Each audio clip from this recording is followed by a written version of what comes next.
আমাদের 2-3 মাস পরে আমরা কক্সবাজার এয়ারপোর্টকে ইন্টারন্যাশনাল এয়ারপোর্ট ঘোষণা করে সেখানে আমরা চিন্তা করেছি মাননীয় প্রধানমন্ত্রী দিয়ে ওপেন করাবো সেটা। এই সব এক্সপার্টিসদের নিয়ে কাজ করতে চান। আমাদের বিমানের বহরটাকে বাড়াতে হবে, এটা আমি আগেও বলেছি। আমরা ইতিমধ্যেই কন্ট্রাক্ট সাইনের জন্য রেডি হয়ে আছি বোয়িংয়ের জন্য। বোয়িং আমরা 14টা বোয়িং কিনছি এবং সেটার কন্ট্রাক্ট সাইন করতে হলে বোর্ড ফর্ম করতে হয়। আমাদের খুব ইনএফিশিয়েন্ট বোর্ড ছিল আগে, সেই বোর্ডটাকে আমরা পুনর্গঠন করার জন্য ওনার কিছু পরামর্শ নিলাম এবং তার পরামর্শ হলো যে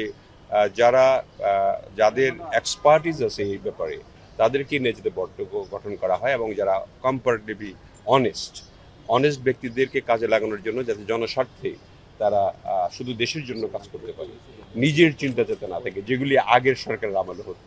সেই বিষয়গুলি নিয়ে আমরা আলোচনা করলাম এবং আমরা সিদ্ধান্ত বুঝলাম যে আমরা এই 30 এপ্রিলের মধ্যেই আমরা বোয়িংয়ের সঙ্গে চুক্তি করতে যাচ্ছি।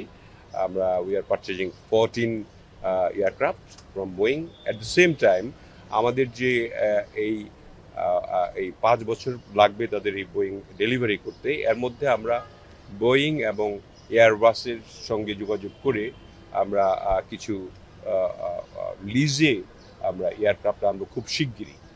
আর থার্ড টার্মিনাল সম্বন্ধে আলোচনা হয়েছে, আমরা কবে নাগাদ উদ্বোধন করতে পারি এবং আমাদের যে যাত্রী ভোগান্তি যেটা আছে সেগুলি নিরসন করার জন্য তিনি কিছু পরামর্শ দিয়েছেন এবং আমাদের আগামী দিনে যাতে সকল বিষয়ে আমরা চিন্তা ভাবনা করি যে মানুষের জনবান্ধব সব কিছু যাতে হয়, কোনো কিছুতে এমন না হয় স্টেটের যাতে কোনো ক্ষতি না হয় এবং বিগত দিনে যেভাবে যাচ্ছে তাই করে সব কিছু অনেক তাদের খেয়াল খুশি মতো করেছে এরকম যাতে না হয়, চুলচেরা বিশ্লেষণ করে সব কিছু করার জন্য তিনি পরামর্শ দিয়েছেন। আমরা এখন একটি পরামর্শ পেয়েছি, ইমিডিয়েটলি আমরা থার্ড টার্মিনাল ওপেন করব। আমাদের 2-3 মাস পরে আমরা কক্সবাজার এয়ারপোর্টকে ইন্টারন্যাশনাল এয়ারপোর্ট ঘোষণা করে সেখানে আমরা চিন্তা করেছি মাননীয় প্রধানমন্ত্রী দিয়ে ওপেন করাবো সেটা এবং সেখান থেকে যাতে আমরা একটা ইন্টারন্যাশনাল ভাইব আমরা পাই, যে যাতে করে আমাদের এয়ারপোর্টের অবস্থা খুব খারাপ। আমরা দেখেন গত 20 বছরে কোনো কাজ হয়নি ঠিক মতো, আপনারা সবাই জানেন। আমাদের হ্যান্ডলিং সহ যে বিমান যে হ্যান্ডেল করতেছে তাদের মধ্যেও শুদ্ধিকরণ আনার জন্য কিছু পরামর্শ আমাদেরকে দিয়েছি, আমরা এগুলো দেখব। আমাদের মন্ত্রীও ছিলেন, আমরা আলোচনা করেছি এবং আমরা একটা সিদ্ধান্ত গ্রহণ করেছি ইমিডিয়েটলি অ্যাক্ট করার জন্য এবং আমরা বোর্ডটা তৈরি। আমাদের প্রায় কমপ্লিট হয়েছে, কিছু কাজ বাকি আছে, শুধুমাত্র ওই রানওয়েটা, এটাও প্রায় শেষ। খুব শিগগিরই আমরা এটা ওপেন করতে পারি, হয়তো আমাদের বাজেট অধিবেশনের পরে আমরা এটি ফিক্স করবো, তারপরে এটি ওপেন করবো এবং আমরা ফ্লাইটগুলো চালাবো। আমাদের অনেকগুলি রুট আছে খালি, আমরা যদি বিমানগুলি আনতে পারি, আমাদের এই স্লটগুলি আমরা যদি সম্পূর্ণ ফিল আপ করতে পারি, বিমান একটা বিশাল প্রফিট করতে পারে। তৎসঙ্গে কিছু উপদেশ দিয়েছেন আমাদের পর্যটন কর্পোরেশনের ব্যাপারে, পর্যটন খাতে আমাদের কিভাবে আমরা কাজ করব। সার্বিকভাবে তিনি একটা নির্দেশনা দিয়েছেন যাতে করে যে $1 ট্রিলিয়ন অর্থনীতিতে আমরা যে 2034 সালে পৌঁছতে চাই সেটার প্রেক্ষাপটে আমরা যাতে একটা ভালো অবদান রাখতে পারি এই মিনিস্ট্রি, সেটার একটা ব্যবস্থা যাতে আমরা করতে পারি এবং করা সম্ভব সেটা, সেই নির্দেশনাগুলি তিনি দিয়েছেন।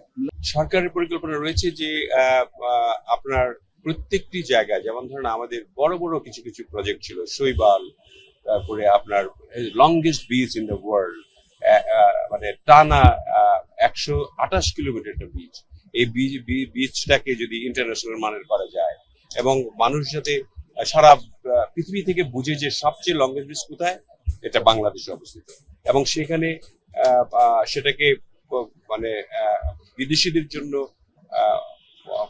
পর্যটনের জন্য উপযোগী করার ক্ষেত্রে আমরা পিপিপি মডেলে বিভিন্ন দেশ আমাদেরকে প্রপোজাল দিয়েছে। সেই প্রপোজালের ভিত্তিতে আমরা তাদেরকে বলেছি যে তোমাদের রিয়েল যে তোমরা কি করতে চাও সেটা আমাদেরকে জানাও। আমরা এটাকে মডার্নাইজ করতে চাই, পৃথিবীর বুকে জানাতে চাই শুধু আমাদের কক্সবাজার নয়, সুন্দরবন, কক্সবাজার, কুয়াকাটা এবং আমাদের বান্দরবনের যে হিলগুলি আছে, যেমন ধরেন দার্জিলিং যাই আমরা, এই হিল ট্র্যাক্সে অনেকগুলি হিল আছে অত উঁচায়, যেখানে মেঘ ছুঁয়ে যায়। সেক্ষেত্রে আমরা যদি এরকম পিপিপি মডেলে আমরা যদি ইনভেস্টর পাই, তাদেরকে আমরা দিব। আমরা অ্যালাইন করেছি বিডার সঙ্গে, আমরা ফরেন মিনিস্ট্রির সঙ্গে আমরা খোঁজ করছি তাদেরকে এনে এখানে মানে বিশাল সম্ভাবনা রয়েছে আমাদের এই কাজগুলো করার জন্য। তখন দার্জিলিং না গিয়ে বিদেশি পর্যটকরা কিন্তু বাংলাদেশে আসবে এটা দেখার জন্য। এই ধরনের অনেক বড় বড় প্রকল্প নিয়ে আমরা চিন্তা করছি।